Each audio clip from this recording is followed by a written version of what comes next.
அன்புக்குள்ளே ஆண்டவரும் இரட்சகருமாகிய கிறிஸ்துவின் நாமத்தில் உங்களை வாழ்த்துகிறேன். இந்த நல்ல நாளில் உங்களோடு நிற்பதில் ஆண்டவருக்கு நன்றி செலுத்துகிறேன். கடவுள் எப்பொழுதும் மகிழ்ச்சியாயிருங்கள், எப்பொழுதும் சந்தோஷமாயிருங்கள். Any time rejoice. எப்பொழுதும் என்ன பண்றீங்க? உன் புலம்பலை,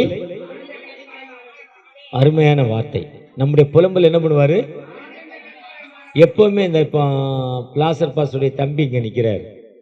அவர் பொண்ணு அந்தமானில் போய் கத்தி சண்டை போட்டு ஃபர்ஸ்ட் ப்ரைஸ் வாங்கிட்டு வந்திருக்கா. புலம்பலோடு அனுப்புகிறார். ஃப்ளைட்டுக்கு டிக்கெட் காசு இல்லை. அவர் கூட போகணும். பொம்பளை பிள்ளைக்கு டிக்கெட் ஒரு 25,000 ரூபா 30,000 ரூபா. ஒருத்தருக்கு டிக்கெட் வந்து ஒரு 15-20 ரூபா இருந்திருக்கும். 15,000லேருந்து 20,000 இருந்திருக்கும். ஒரு பொண்ணு வாலிப பிள்ளை கூட போகிற 20,000 ரூபா இல்லை. கண்ணீரோடு அனுப்புனார். ஆனால் போன இடத்துல இந்த பிள்ளை என்ன பண்ணிட்டு ஃபர்ஸ்ட் ப்ரைஸ் வாங்கிட்டான். இன்னும் நம்ம பிள்ளை நம்ம சமூகத்தில் இருந்து உருவான பிள்ளை நம்ம மத்தியில் என்ன பண்ணணும்வா? வளர்ச்சி அடையணும். இது என்னுடைய புலம்பலை அவர் புலம்பலோடு அனுப்பிப்பார். ஏர்போர்ட் வரையும் போயிருப்பார். ஏர்போர்ட் கேட்டுக்கு வெளியே நின்றுருப்பார். மெட்ரோ ரயிலில் தான் போயிருப்பாருன்னு நினைக்கிறேன். ஆனால் அங்கேருந்து அப்பா நான் ப்ரைஸ் வாங்கிட்டேன்னு அவருக்கு ஒரு அந்த ப்ரைஸை போட்டோன்னு அவர் என்ன ஆயிருப்பார்? ஆனந்த கழிப்பாய் மாறியிருப்பார். அதுதான் சொல்கிறாரு, உன் துக்க நாட்கள் முடிந்து போச்சுங்க. வாழ்க்கையில் ஒவ்வொருவருக்கும் ஒரு பிரச்சனை. அதுதான் அந்த பிரச்சனை தான். பிறந்த உடனே அந்த மந்திரவாதிகிட்ட போய் உட்காந்து ஏதாவது சொல்கிறோம். அவர் அந்த 4 நட்சத்திரத்தை பார்க்குறார். 4 நட்சத்திரத்தை தான் இருக்குது, இல்லைன்னு சொல்ல முடியாது. ஆனால் அது நம்முடைய தலையிலத்தை அதை விட மாற்றக்கூடிய ஒரு ஆண்டவர். அதுதான் அவர் பாட்டத்தை சொன்னார், பில்லி சூனியமா கட்டுக்களா உனக்கு ஆண்டவர் விடுதலை கொடுப்பார். உன் துக்க நாட்களை ஆண்டவர் என்ன பண்ணிடுவார்? மாற்றி கொடுத்துருவார். ஆண்டவர் எப்பொழுதுமே என்னுடைய துக்க நாட்களை, ஒருவேளை அந்த துக்க நாளை மாற்றுவதற்கு பார்த்தீங்கன்னா அசோக் பில்லர் பக்கத்தில் அப்படி ரைட்டில் போனீங்கன்னா அந்த முனையில் இதே மாதிரி சின்ன குடிசை உள்ற மாதிரி இருந்துச்சு. இப்போ இதே மாதிரி ஷீட் அடிச்சிருக்காரு அந்த தலைவர். அதில் ஒரு பெரிய கூட்டம் வெளியே நிற்கி கையில் என்னத்தையோ கட்டி காலில் என்னத்தையோ கட்டி விடுதலை கிடைக்கணும். ஆனால் அங்கெல்லாம் விடுதலை கிடைக்காது. ஆண்டவராகிய ஜீவனுள்ள தகப்பனை அதுதான் சொன்னார். தலையில் துண்டை போட்டு ஆடுறாரு. சாராயம் குடிக்காதன்னு சொன்னனே, கப்பி குடிக்காதன்னு சொன்னனே. அந்த இன்னொரு மங்கர் அழகா பேரெல்லாம் அவரெல்லாம் அதை யூஸ் பண்ணது தான் ஞாபகம் இருக்கு. யூஸ் பண்ணீங்களா? அதெல்லாம் யூஸ் பண்ணல. நல்ல ஒரு அருமையான அவர் அந்த எண்ணத்தில் தான் என்ன பண்ணார்? அந்த ப்ராக்டிக்கல் லைஃப் தான் ஆண்டவர் உங்களுடைய துக்க நம்ம வாழ்க்கையில் எங்கேயாவது விடுதலை கிடைக்குமான்னு தேடி அலைந்து கொண்டிருக்கோம். ஆண்டவர் சொல்கிறாரு, நீ அலையாத, ஆண்டவர் உனக்கு நான் வாழ்வு தரும். அங்கலாய்ப்பு, ஏதாவது வாழ்வு கிடைக்குமா? ஜெபிக்கிறப்ப வாழ்வு கிடைக்குமா? இருக்கிறப்ப வாழ்வு கிடைக்குமா? ஒரு அங்கலாய்ப்புனா தவிப்பு. அதாவது நீச்சல் தெரியாதவன் தண்ணிக்குள்ளே விழுந்தோன்னே பார்த்தீங்கன்னா உள்ளே போய் அவன் சாக மாட்டான். விழுந்த பிறகு 3 தடவை மேலே வருவான். மேலே வரப்போ முடிஞ்ச வரை தன் கை கால்களை ஆட்டுவான், அசைப்பான். முடிஞ்ச வரை திரும்ப உள்ளே போவான். திரும்ப உள்ளே வரப்போ 2 செம்பு தண்ணியை குடிப்பான். திரும்ப உள்ள மேலே வருவான். திரும்ப கை காலை ஆட்டுவான். ஆனால் அவன் கையை இப்படி அமைக்கிட்டே இருந்தால் உள்ளே போயிருக்க மாட்டான், தண்ணி குடிச்சிருக்கே மாட்டான். 3வது முறையும் அவன் மேலே வருவான். அதானா 3வது முறை அவன் தண்ணியை குடிச்சு வெயிட் ஆனதால் அவன் தண்ணிக்குள்ளேருந்து வெளியே வர முடியாது. ஒரு 5 மணி நேரம் கழித்து பார்த்தீங்கன்னா அந்த தண்ணிக்குள்ளேருந்து வெளியே வந்துடுவான். உடல் ஃபுல்லாக தண்ணி குடித்து வெயிட் அதிகமாகி அப்படி உடல் மிதந்து விடுகிறது. மிதப்பதால் மேலே வர்றான். அதே மாதிரி தான் சூசைட் பண்ணவன் ஆங்கிங் சூசைட் பண்ணவனை பார்த்தீங்கன்னா தூக்கு போடுறவங்கள பார்த்தீங்கன்னா அந்த போலீஸ் காவல்துறை இது உண்மையான ஆங்கிங்கா அடித்து தூக்குனாங்களான்னு பார்க்குறப்போ அந்த ஆங்கிங் இதில் டைட் பண்ணுறப்போ எங்கேயாவது விடுதலை கிடைக்காதா? ஏதாவது கோபத்தில் நம்ம போடுறோம், எங்கேயாவது விடுதலை பக்கத்தில் என்ன இருக்கோ அதை தேடுவாங்க. அதெல்லாம் கீழே தட்டுவாங்க, அவங்களே தெரியாது. அந்த பக்கத்தில் கோடுகள் இருக்கும். 2வது அவங்க கை கால் ஆடி இருக்கும். அவங்க அந்த மூச்சு விடுறதுக்கு ரொம்ப டைட் பண்ணுறப்போ அவங்களுடைய மோஷன் அவங்கள அறியாமல் ரொம்ப முக்கி வெளியே போயிடும். இதெல்லாம் பார்க்குறது அதுதான் அங்கலாய்ப்பு, மனிதனுடைய அங்கலாய்ப்பு. ஆனால் ஆண்டவர் பாருங்க, அந்த அங்கலாய்ப்பின் மத்தியில் ஹேங்கிங் போன எத்தனையோ மக்களுக்கு, தூக்கு கயிறில் போன எத்தனையோ மக்களுக்கு, தீயில் தன்னை கருக்கி கொண்ட மக்களுக்கு வாழ்வுக்கையில் விடுதலை கொடுக்கும் ஆண்டவர், வாழ்வு கொடுக்கும் ஆண்டவர். அந்த ஆண்டவர் பாருங்க எல்லா நிலையிலும் உயர்த்தும் ஆண்டவர். இந்த பக்கம் பாஸ்டர், சீனியர் பாஸ்டர் குருநாதன் ஐயா, நல்ல மனிதர். ஒரே பையன், ஒய்ஃபுக்கிட்ட தண்ணி அடித்து சண்டை போட்டான். அவள் கோச்சிட்டு போயிட்டான். பெரிய சர்ச்சு கூட்டம், அவங்க சர்ச்சு மாதிரி 2 மடங்கு பெருசு. அவர் கேட்டார், டே நான் பாஸ்டடா, நீ குடிகாரனாக இருக்காதல, இந்த சமூகம் என்னையை மதிக்கலடா, என் சமூகம் என்னையை மதிக்கலடான்னார். அழுதார், புலம்புனார். மனைவி போயிட்டா, அப்பாவுடைய அழுகை கண்ணீர். ராத்திரி போதையில் வீட்டுக்கு இந்த மாதிரி போன ட்ரெயினில் விழுந்தான். ட்ரெயினில் விழுந்து சூசைட் பண்ண முயற்சி பண்ணான். ட்ரெயின் மேலே ஏறிச்சு, கால் கட்டாச்சு, 3-4 விழா எலும்பு உடஞ்சிது. ஆனால் இன்றைக்கி ஒரு நல்ல மனிதனாய் ஆண்டோருக்குள்ளே ஊழியம் செய்து கொண்டிருக்கிறான். இதுதான் அங்கலாய்ப்பு, வாழ்க்கையில் அங்கலாய்ப்பு. ஆனால் அந்த அங்கலாய்ப்புக்கு ஆண்டவர் சொல்லார், நானே வழியும் சத்தியமும் ஜீவனுமாய் இருக்கிறேன். I am the way, I am the truth, I am the life. என்னை எல்லாமல் ஒருவனும் தேவனிடத்தில் வரான். நீங்கள் கவலைப்படாதீங்க, ஆண்டவர் உங்களுடைய துக்க நாட்களை மாற்றி தருவார்னு சொல்கிறாரு. அதுதான் ஏசாயா 60:20 சொல்கிறாரு, அழகாக சொல்கிறாரு. இனி உன் சூரியன் உனக்கு அஸ்தமிப்பதில்லை. சூரியன் என்ன பண்ணுறதில்ல? உதிப்பதில்லை. சந்திரன் நானே உனக்கு பெர்மனண்ட் லைஃப். அந்த செல்லில் இப்போ லைட்டு கரண்ட் ஆஃப் ஆனால் எல்லோரும் லைட் ஆன் பண்ணிடுவோம். ஆனால் செல்லில் சார்ஜ் குறைஞ்சா, தண்ணி வந்தது, 3 நாள் வெள்ளம் வந்தது, யார் வீட்டில் செல்லில் லைட் எரிஞ்சுதா? நித்திய வெளிச்சமாக இல்லை.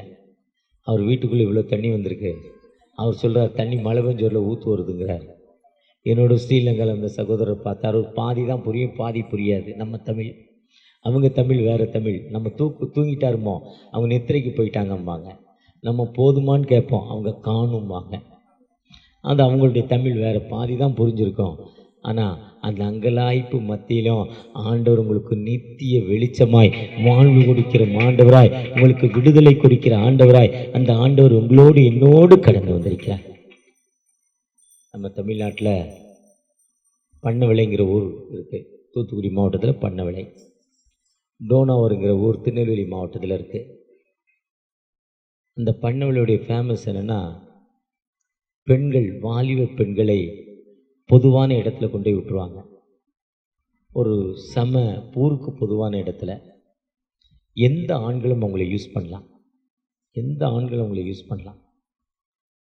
அது தேவதாசி என்று பெயர், பொட்டு கட்டி விடுதல் என்று பெயர். பொட்டு கட்டி விடுறது யாருனாலும் யூஸ் பண்ணிக்கலாம். கொஞ்ச நாளில் அந்த மகளால் முடியாது. முடியாத நேரத்தில் அவருடைய அங்கலாய்ப்பு, ஐயோ கடவுளே, இது ஒரு லைஃபா, இது ஒரு வாழ்வா, இது ஒரு லைஃபா, இது ஒரு வாழ்வா. அந்த பிள்ளை அப்படி அங்கலாய்ப்போம். இந்த மக்களுக்கு ஆண்டவர் பார்க்குறார், இந்த மக்களுக்கு எப்படியாவது விடுதலை கிடைக்கணும். ஏக்கமுற்ற ஆண்டவர், வலது கைக்கும் இடது கைக்கும் வித்தியாசம், இவ்வளோ பெரிய மக்களை அழிச்சிட்டனே. 40 நாட்கள் மழை பெய்த பொழுது ஐயோ ஆண்டவர் பரிதபிக்கும் ஆண்டவர். அந்த மக்கள் அழிவை பார்த்து பரிதபிக்கும் ஆண்டவர். அப்போ தான் ஒரு வானவில்லை கொடுத்தார், உனக்கும் என் சந்ததிக்கும் நித்திய வெளிச்சம். அதுதான் ரெயின்போ. எப்போ மழை ரெயின்போ வந்ததோ, சாயங்காலம் வந்தால் கிழக்க இருக்கும், காலையில் வந்தால் மேற்க இருக்கும், சூரியனுக்கு ஆப்போசிட் சைடில் இருக்கும். ரெயின்போன்னா வானவில், பல 7-8 கலரில் இருக்கிற ஒரு ரெயின்போ. இது வந்துருச்சுன்னா மழை பெய்யாது. 40 நாட்கள் ஒரு நித்திய உடன்படிக்கை. அந்த மக்களுடைய அங்கலாய்ப்பை பார்க்க ஆண்டவர், அந்த பிள்ளையுடைய அங்கலாய்ப்பை பார்த்த ஆண்டவர், இங்கிலாண்டில் எமி கார்மேல் மைக்கேல் அம்மையார், வாலிப மகள்.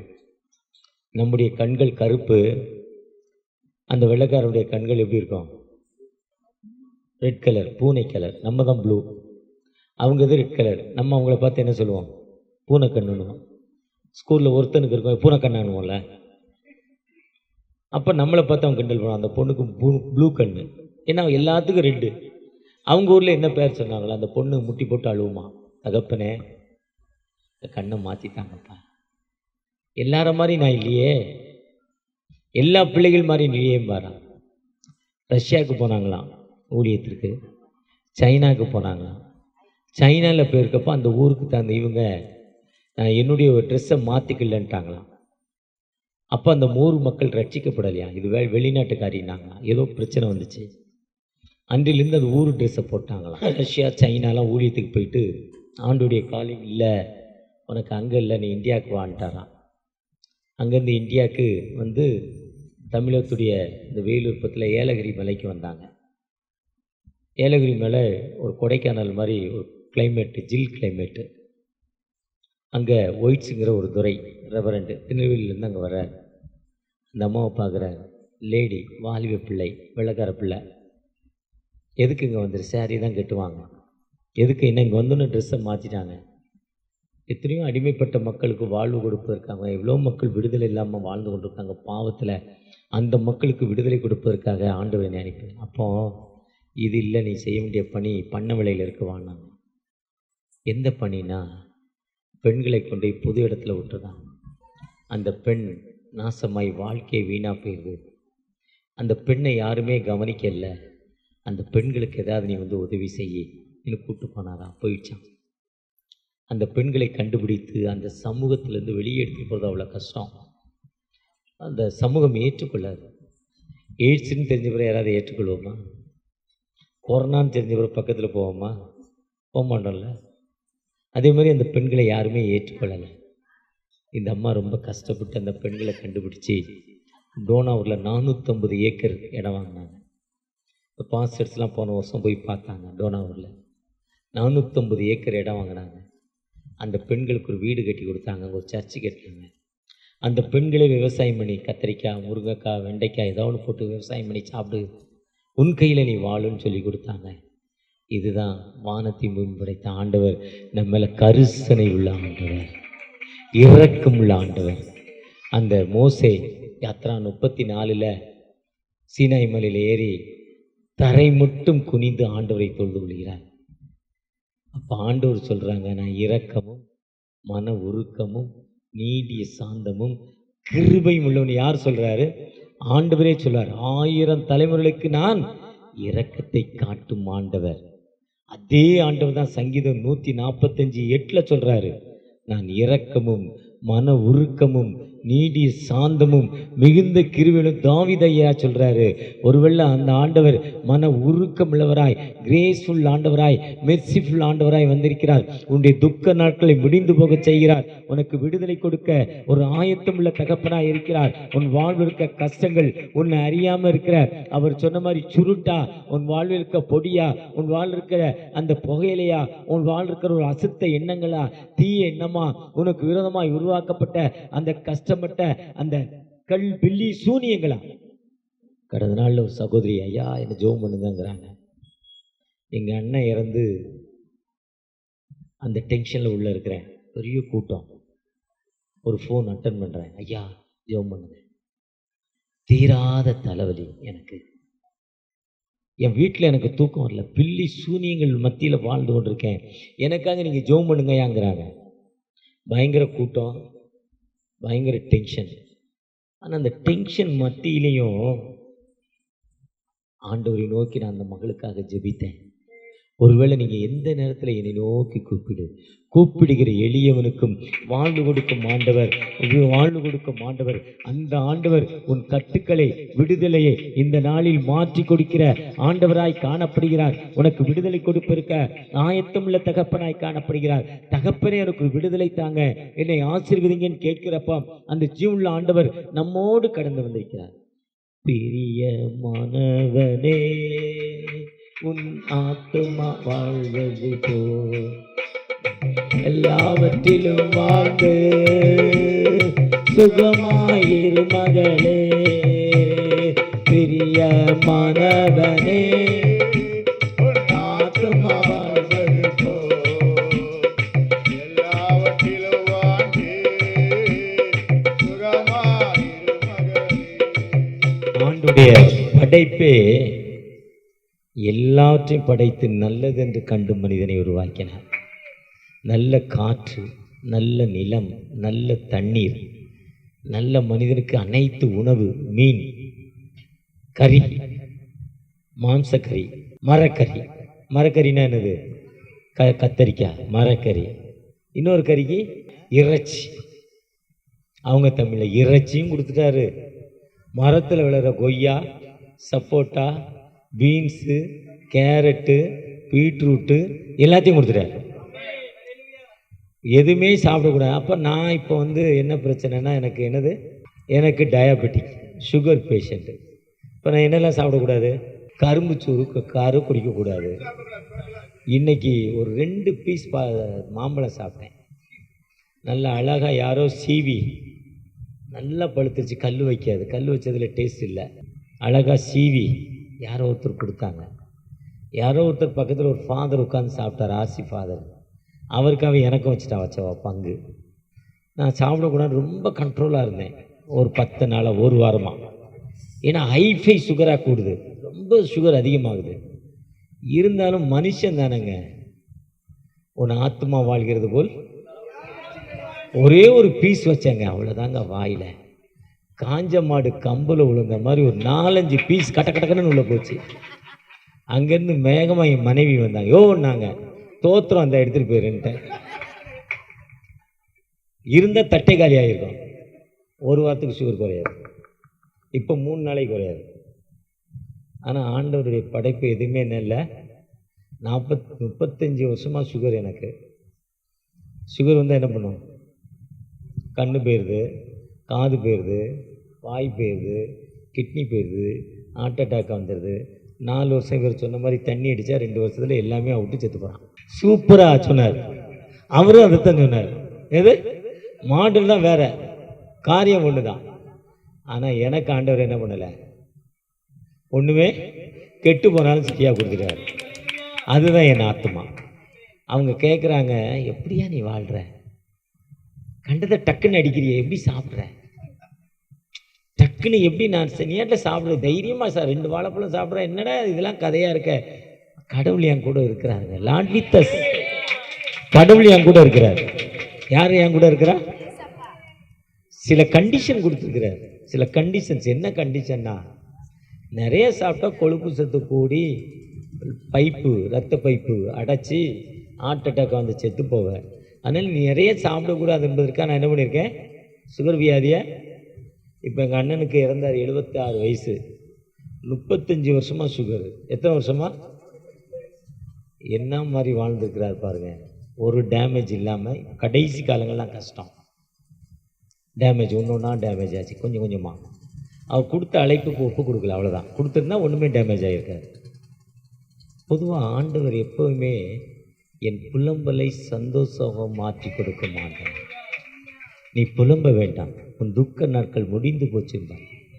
நான் நிர்மூலமாக பாந்துபடி சுத்த காலைதோறும் அவரின் நீதி நிமித்த நீ ரட்சிக்கலை. தீத்து 3:5 சொல்ல, என் நீதி நிமித்த ரட்சிக்கலை, அவருடைய இரக்கத்தின்படியும் மறுஜென்ம சுவாசத்தின்படியும். அதுதான் அந்த நீ செத்து போவாடான்னு தாவீதை கூப்பிட்டு சொல்றார்.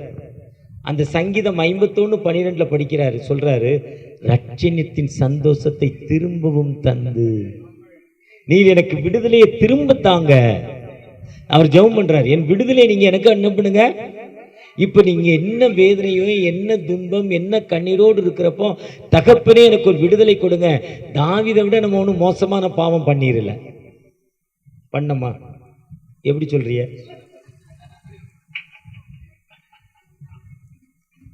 தாவீதோட மட்டமான பாவம் பண்ணல நம்ம. அவர் தான் இருக்கிறதுல அதிகம் பாவம் பண்ணவர்.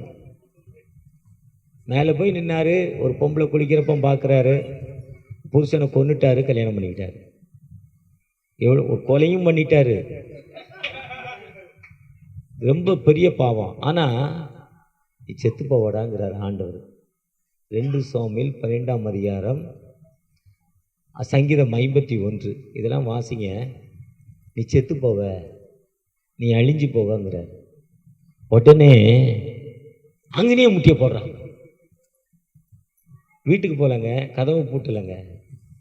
சவுந்தரராஜன் வந்து சொல்கிறார், ஐயா நீ நல்லவர் இல்லை, நீ செத்து போவேன்னு சொல்கிறார். சவுந்தரராஜன் சொன்ன உடனே, அப்படியா நான் பாவியான மனுஷனான்னு டக்குன்னு அங்கேயே ஒரு முட்டியை போடுறான்.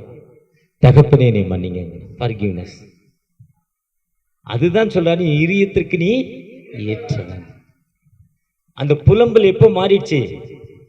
சந்தோஷமா மாறிட்டு. குஷ்ரோகி ஊருக்குள்ள வரக்கூடாது, தீட்டு தீட்டுன்னு கத்தணும்.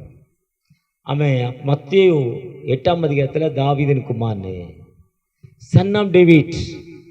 யோவான் 5ஆம் அதிகாரம் பதஸ்தா குளம், 38 வருடம் வியாதி. என்னப்பா உனக்கு ஆச்சு? ஐயா ஒன்றும் இல்லையா, நான் ஒரு அனாதை, எனக்கு ஹெல்ப் பண்ண யாருமே இல்லை. இந்த குளம் தண்ணி தேவதூதுகளை இறங்குவாங்க அம்மா செய்கிறவுக்கு. முதல்ல யார் இறங்குனா அவனுக்கு ஹீலிங் கிடைக்கும்.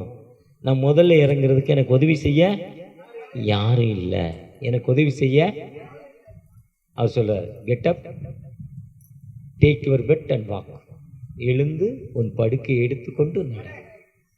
யாருமே இல்லைங்கிற ஒரு ஏக்கத்தை என்ன பண்ணிட்டாரு, மாற்றி கொடுத்துட்டாரு.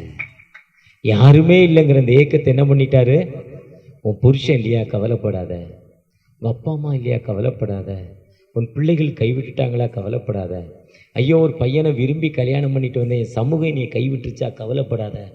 ஆண்டவர் உனக்கு விடுதலை கொடுக்கும் ஒரு உயிருள்ள ஆண்டவர் நம்மோடு கடந்து வந்தார், விடுதலை கொடுக்க மாட்டார். அழகாக அந்த தாவீதை பற்றி சொல்கிறப்போ அப்போஸ்தலர் 13ஆம் அதிகாரத்தில் 22ஆம் வசனத்தில் சொல்கிறார், பின்பு அவனை தள்ளி தாவீதை அவளுக்கு ராஜாவாக ஏற்படுத்தி ஈசாயின் என் இருதயத்திற்கு ஏற்றவனா. எப்பன்னா நான் பாவ மன்னிப்பு நிச்சயத்தை பெறணும். ஆண்டவர்கிட்ட என்ன பண்ணணும், பாவ மன்னிப்பு. எதுக்கு எனக்கு கஷ்டம் கேட்கணும், கடவுளோடு பேசணும். அதுதான் அந்த ராபோஜனம் வாங்குறப்போ 1 கொரிந்தியர் 11:28 சொல்றார், தன்னைத்தான் சோதித்தறிந்து டெஸ்ட், தானே டெஸ்ட் பண்ணணும். நான் எங்க தவறு பண்ணியிருக்கேன், எதுக்கு ஏன் இந்த காரியம் நடக்கலை, நான் ஒரு நல்ல மனுஷன் தானே, உங்களுடைய ஊழியத்தை செய்ய ஏன்னா ஏன் ஜெபம் பண்ணுறேன், எதுக்கு என் ஜெபம் கேட்கப்படலை, அதுக்கு காரணம் என்ன, ஒரு விஷயம் சொல்லுங்கப்பான்னு கேட்குறப்போ நம்மோடு பேசும் ஆண்டவர், நமக்கு விடுதலை கொடுக்கும் ஒரு உயிருள்ள ஆண்டவர். நம்முடைய பாவம் தான் நமக்கு விடுதலை இல்லை, நம்முடைய புலம்பலை ஆனந்த களிப்பாக மாற்றி கொடுப்பதற்கு ஆயத்தம் உள்ள தகப்பனாய் காணப்படுகிறார். ஆயத்தம் உள்ள தகப்பனாய் நமக்கு விடுதலை கொடுப்பதற்காக ஆண்டவர் ஆயத்தம் உள்ள தகப்பனாய் காணப்படுகிறார். நம்முடைய புலம்பல் எப்படிப்பட்ட ஒரு புலம்பலாய் காணப்படுகிறது, நமக்கு ஏன் இந்த ஏக்கம்? ஒருவேளை இன்னைக்கு இந்த இடம் பல வருஷமாக இருக்கிறீங்க, பல உங்கள்கிட்ட 2 தலைமுறை 3 தலைமுறையா இல்லை ஒரு லைன் இருந்தது, இப்போ 2 3 லைன் கீழே போய் நிறைய பேருடைய பாடிலாம் இருக்குது. ஆனால் இன்றைக்கி நீங்கள் ஒரு 2 மாதம் 3 மாதம் உங்களை அனுப்ப போகிறாங்க. இங்கே இருக்கவங்களுக்கு கரெக்டாக வீடு கொடுத்துட்டாங்க. இவர் ஓரே ஜெப வீடு ஒரு அம்மா கொடுத்தாங்க. அந்த அம்மா சொன்னாங்க, அப்பா என்னைக்கு தூக்குவாங்களோ இது தூக்கக்கூடிய இடம் அவர் அந்த அம்மா அன்னைக்கு ஒரு 30 வருஷத்துக்கு முன்னாலே முடிவு பண்ணிட்டு தூக்குற அன்னைக்கு எனக்கு இடத்த வாங்கி கொடுன்றுச்சு. இவர் உஷாராக போர்டை ஊற்றுட்டாரு. உஷாராக போர்டை ஊற்றதில் அந்த அம்மா பேரில் ஒரு இடம் வந்துட்டு, பக்கத்து பாஸ்ட்டு உஷார் இல்லாமல் நான் ஆண்டவர்னு சொன்னார். ஆனால் ஒரு நாள் கைவிடப்பட மாட்டார், அவருக்கு இடம் இல்லை. ஆனால் இடம் இதை விட பெரிய இடத்த ஆண்டவர் தருவார். ஆனால் உங்களுக்கு ஒரு சிலருக்கு வாடகைக்கு இருக்கீங்க, நான் எங்கேப்பா போவேன், அந்த அங்கே லாய்ப்பு. ஒருவேளை அந்த வீடு லாஸை பொண்ணு இருக்க வீடு 25,000 அட்வான்ஸு, 5,000 வாடகை, எனக்கு வருமானமே 5,000 தானே, என் வீட்டுக்காரன் குடிகாரனாக கிடக்கிறான், எனக்கு விடுதலை இல்லையே, ஏக்கம் இல்லையேன்னு நீங்கள் ஏக்கத்தோடு வந்திருக்கலாம், கண்ணீரோடு வந்திருக்கலாம். இல்லை இந்த பையலை லவ் பண்ணாதுன்னு எங்கள் அம்மா சொன்னான், டே அவர் கஞ்சா பாட்டிட்டா, அவனை லைஃப் பண்ணாதுன்னு சொன்னான், எங்கள் அம்மா பேச்சை கேட்கல, ஐயோ அவன் தான் எனக்கு கண்கண்ட தெய்வம், அவன் இல்லாமல் வாழ முடியாது, என் வாழ்க்கை முடிஞ்சு போச்சுன்னு அந்த வாழ்க்கையை அம்மா பேச்சு அண்ணன் தம்பி பேச்சை கேட்டு அந்த பையலை ஒரே நாள் கூட்டிகிட்டு போயிட்டேன், என் வாழ்க்கை நடுத்தருவில் நிற்கிதே, இப்படிப்பட்ட வாழ்வு எனக்கு வேணுமா? ஏக்கத்தோடு ஒரு அங்கலாய்ப்பு, ஐயா இந்த பிள்ளையை நம்பி இருக்கிறேன், இந்த பொண்ணை நம்பி மகனை கைவிட்டேன், மகனை நம்பி பொண்ணை கைவிட்டேன், இப்படிப்பட்ட ஏக்க அங்கலாய்ப்பு, ஐயா இந்த பிள்ளை எனக்கு கை கொடுக்கலையே, எனக்கு வாழ்வு என்ன? இந்த வீட்டை நம்பி அந்த வீட்டை விட்டுட்டு வந்தேன், ஆனால் அந்த வீட்டு ஓனர் என்னை கைவிட்டுட்டாரு. ஆனால் என்றைக்கு கைவிடாத ஒரு ஜீவனுள்ள ஆண்டவர் நம்மோடு கடந்து வந்திருக்கிறார். நாம நீங்க எந்த நிலையில எப்படிப்பட்ட நிலைமையில இருந்தாலும் தாவீதுக்கு வாழ்வு கொடுத்தாங்க. தாவீதுடைய துக்க நாட்களை மாற்றி கொடுத்து வாழ்வு கொடுத்த ஆண்டவர் இன்று உங்களுக்கு வாழ்வு கொடுக்க ஆயத்தமுள்ளவராய் காணப்படுகிறார். எப்போ ரஷ்யாவுக்கும் லார்டு பினியாங்கிற ஒரு நாட்டும் ஒன்றா இருந்துச்சான். ரஷ்யா ஒரு கம்யூனிஸ்ட் நாடு, சைனா போல் கிறிஸ்தவ திருச்சபைகள் நடத்துவதற்கு ஆராதனை நடத்துவதற்கு இன்னும் தடை. ஆனால் இன்றைக்கி ஓப்பன் ஆகிருக்கு ரஷ்யாவில். சைனாவில் இன்றைக்கி அண்டர் கிரவுண்டில் இல்லை மேல் வீட்டில் கதவெல்லாம் பூட்டிட்டு ஜெபம் பண்ணுறாங்க, தெரிஞ்சனா உடனே ஷூட் பண்ணிடுறாங்க. அப்போ அந்த லார்ட் பினியாவில் இருந்து அந்த நிறைய மக்கள் கிறிஸ்தவத்தை பிடி படிக்கிறதுக்கு கடந்து போகிறாங்களாம், பாஸ்டர் படிக்கிறதுக்கு. எத்தனை பேர் ரட்சிப்பு பெற்றிருக்கீங்க, எத்தனை பேர் ஞானஸ்தானம் கேட்டாங்களாம். ஆனால் ரஷ்யாவிலேருந்து அந்த லார்ட் பினியாங்கிற நாடு வெளியே வந்த பிறகு கேட்கல, ஏன்னா ஃப்ரீயாக ஆண்டவரை சுதந்திரிச்சாங்க. நம்ம ஆராதிப்பதை போல் நூற்றுக்கணக்கான மக்களுக்கு ஞானஸ்தானம், ஆயிரக்கணக்கான மக்களுக்கு ஞானஸ்தானம். இன்றைக்கி நம்ம விசேஷமாக ஆண்டவரை மகிழ்ச்சியோடு ஆராதனை செய்கிறோம். அதற்கு காரணம் என்னென்னா தூயானுடைய மகிமை, தூயானுடைய அபிஷேகம். அப்போஸ்தலர் 2ஆம் அதிகாரம் 22ஆம் வசனத்திலிருந்து வாசிங்கன்னா, அக்கிரமக்காருடைய கைகளினால் ஆண்டவர் நிர்ணயித்த இப்படி ஆணியடித்து கொலை செய்தீர்கள், தேவன் அவரை உயிரோடு எழுப்பிவிட்டார். நம் ஆராதிக்கும் ஆண்டவர் உயிருள்ளவர். அப்போஸ்தலர் 3ஆம் அதிகாரம் 15ஆம் வசனம் சொல்றாரு, ஜீவாதிபதியை கொலை செய்தீர்கள், தேவன் மரித்தொழிந்தவரை எழுப்பினார், நாங்கள் சாட்சிகள் சொல்றார். அப்போஸ்தலர் 4ஆம் அதிகாரம் 10ஆம் வசனம் சொல்றார், உங்களால் சிலுவையில் அறையப்பட்ட இயேசுவை தேவன் மரித்தொழிந்து உயிரோடு எழுப்பினார், நாங்கள் சாட்சிகள்ங்கிறார். அப்போஸ்தலர் 5ஆம் அதிகாரம் 30ஆம் வசனம் சொல்றார், நீங்கள் மரத்தில் தூக்கி கொலை செய்த இயேசுவை தேவன் உயிரோடு எழுப்பியிருக்கிறார். எப்போ பேதுரு சொன்னாருன்னா, மத்தேயு 24ஆம் அதிகாரத்தில் தலையில் பெட்ஷீட் போட்டு மூடிட்டு இப்படி போகிறார், ராத்திரி தெரியாமல் குடுன்னு. காலையில் 3 மணிக்கு குளிரில் இருந்துச்சு லுங்கி எடுத்து மூடிட்டு போவாங்க பாருங்கள், அதே மாதிரி தான் மூடிட்டு போகிறாரு. இப்படி போகிறாரு, யாரும் முகத்தை பார்க்கக்கூடாது. அப்புறம் அம்மா கூப்பிட்டு, இது இவர் கூட ராச கூட தான் இருந்தார். அவர் சொன்னார், இல்லைப்பா, ஏய் நீ ராச கூட தான் இருந்த, துப்பட்டியை பிடிக்காங்க, துணியை கண்டு எல்லாத்தையும் விட்டுட்டு ஓட்டிட்டான். ஆனால் எவ்வளோ பயம் பாருங்க, பயந்து போய் வீட்டுக்குள்ளே இருக்காங்க. உங்களுக்கு சமாதானம் வீட்டுக்குள்ளே வர விசுவாசிக்கிறாங்க. அடுத்து கொஞ்ச நேரத்தில் அதே பேதோடிகள், நான் மீன் பிடிக்க போகிறப்பா, இவனை நம்பி புண்ணியம் இல்லை, ஆண்டவர் நம்பி புண்ணியம் இல்லை, கொஞ்சம் தான் கொடுக்குறாரு. காண்டன்னு லாசர் ஆட்டோ ஓட்ட போகிறார்ல, இவர் ஒரு வேலைக்கு போகிறார்ல, இவர் ஒரு கோர்ட்டுக்கு போனார்ல, இதே மாதிரி கர்த்தரை நம்பி கொஞ்சம் தாண்டா 50% தூக்கி போட்டு இதுக்கு ஓடினார்ல, மொத்தமாக தூக்கி போட்டு மீன் பிடிக்க போயிட்டார். அவர் மொத்தமாக தூக்கி போட்டு எங்கே போயிட்டாரு? ஏன்னா அவர் லூக்கா 5:5 மீன் தான் பிடிச்சிக்கிட்டு இருந்தார். போட்டு வச்சிருந்தார், சொந்த போட்டு வச்சிருந்தார். இயேசுவை பார்த்தோன்னே கட்டிட்டு வந்துட்டார், தூக்கி கட்டிட்டு வந்துட்டார் போட்டை. மொத்தமாக தூக்கி எரிஞ்சிட்டு போயிட்டார். ஆனால் மொத்தமாக இப்போ இல்லை, ஏய் இயேசுவை நம்பினா பொண்ணு இல்லை, நீ வரியா நீ வரியா நீ வரியா, எல்லாத்தையும் வந்து மீன் பிடிக்கிறாங்க. அந்த லூக்கா 5 போட்லேருந்து போடுறோம், எப்போ ஏதாவது உங்கள்கிட்ட எப்போ ராத்திரி முழுவதும் போராடினோம், ஒன்றும் கிடைக்கல. அப்போ கொஞ்சம் தள்ளி கொண்டே ஆழத்தில் போடுங்கிறார். வெயிட் பண்ணால் தான் கிடைக்கும், தள்ளி கொண்டே ஆழத்தில் போடுங்கிறார். அங்கேயும் போட்டால் கிடச்சிருக்கோம், தள்ளி கொண்டே போடுங்கிறார். திரளான மீன் கிடச்சிது. திரும்ப மீன் பிடிக்கிறப்போ எப்போ அவங்கள்ட்ட ஏதாவது இருக்கா, ஒன்றுமே இல்லை, ரைட் ஹேண்ட் சைடு வலையை போடுங்கிறார். அங்கே தள்ளி கொண்டு போடுனாரு, இங்கே என்ன சொல்கிறார், ரைட் ஹேண்ட் சைடில் வலையை போடுங்கிறார். நிற்கிற இடத்துல இப்போ அவங்களுக்கு நேரம் இருக்குது, ஹோலி ஸ்பிரிட் பரிசுத்தாவின் வல்லமை இருக்குது. அந்த பரிசுத்தாவின் வல்லமை இருக்கும், துக்க நாட்கள் முடிந்து போச்சுங்கிறாரு. ஆண்டவருடைய வல்லமையை பிடித்து கொள்றப்போ ஆண்டவர் எனக்கு விடுதலை கொடுக்கும், ஒரு ஜீவுள்ள ஆண்டவர். அதுதான் என் நாமத்தினால் எவைகளை கேட்டாலும் அன்னைக்கு தள்ளி கொண்டு போடனா பாவ மன்னிப்பு நிச்சயத்தை பெறணும், ஞானஸ்தானம் வாங்கணும், காத்திருந்து ஜெபம் பண்ணணும். இன்னைக்கு பாவ மன்னிப்பு நிச்சயத்தை பெற்றுட்டோம், ஞானஸ்தானம் வாங்கிட்டோம், வெள்ளச்சேலை கொடுத்துட்டாங்க, நமக்கு அடையாளம் சிலுவையின் நெத்தியில சிலுவையின் அடையாளத்தை போட்டுட்டாங்க.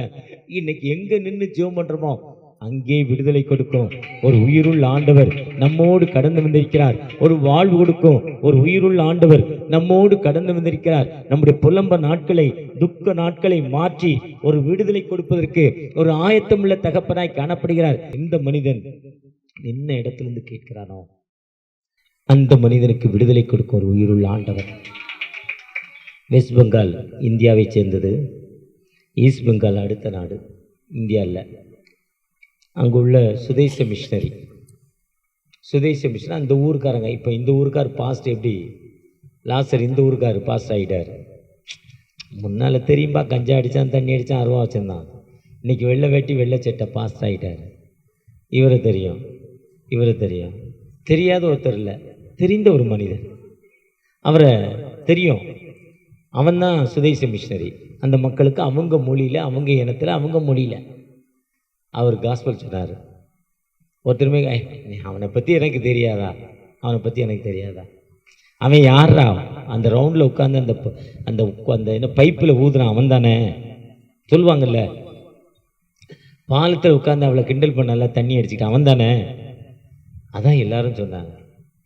ஆனால் ஒரு மனிதருக்கு பேரல் அட்டாக், கைகால் விழுந்துருச்சு, பொண்டாட்டி மனைவி எல்லாம் தூரத்துக்கு போட்டாங்க, வாழ்க்கையில் வழி இல்லை, அமைதி இல்லை, வேதனை, கண்ணீர். அந்த நேரத்தில் எப்போ கடவுள் எனக்கு விடுதலை தருவாரான்னு கேட்டார். கடவுள் எனக்கு விடுதலை தருவாரே, நீ கேளு, நானும் கேட்குறேன். முட்டியை போட்டார் அவர் கட்டில் கோத்தில். அவர் கைகள் அசைக்க முடியாத நிலைமை.